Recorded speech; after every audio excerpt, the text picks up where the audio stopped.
हमारे संतों ने कहा है अपने सतगुरु भगवान का प्रतिक्षण जिसको दर्शन मिलता है, अर्थात जो अपने सतगुरु भगवान के सामने रहता है, वो संसार का, इस ब्रह्मांड का सबसे ज़्यादा भाग्यशाली है। अगर आप प्रतिक्षण सतगुरु भगवान के सामने नहीं रह सकते, उनका प्रतिक्षण दर्शन नहीं कर सकते, तो आपको दिन में 3 बार त्रिसंध्या काल में उनका दर्शन करना चाहिए। उतना भी नहीं कर सकते तो सुबह और सायं 2 काल में दर्शन करना चाहिए। इतना भी नहीं कर सकते तो हफ्ते में 1 दिन दर्शन कीजिए।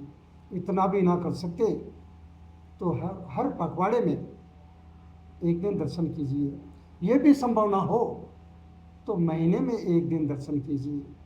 ये भी संभव ना हो हर नवरात्रि में गुरु महाराज के दर्शन कीजिए। ये भी संभव ना हो तो आप अपने जीवन को ऐसा नियम बनाइए जिसमें आप कहीं भी हो, आप अपने सतगुरु भगवान का दर्शन गुरु पूर्णिमा पर अवश्य ही करें। अगर ऐसा आप नहीं करेंगे तो समझ लो कि आपके दुर्भाग्य को परब्रह्म स्वयं बचा नहीं पाएंगे। इसीलिए मनुष्य को चाहिए, आज विकास की तरफ जाने के लिए चाहिए तो हमेशा गुरु भगवान के दर्शन करता रहे। गुरु भगवान के दर्शन मात्र से ही मनुष्य का कल्याण है। और गुरु भगवान में किसी प्रकार की भेद बुद्धि न करके, अर्थात गुरु भगवान में मानव बुद्धि न रख करके उनको प्रत्यक्ष पर ब्रह्म मानिए तो आपका जीवन का सर्वोत्कृष्ट जो पार है उसका सांगोपांग लक्ष्य प्राप्त होगा।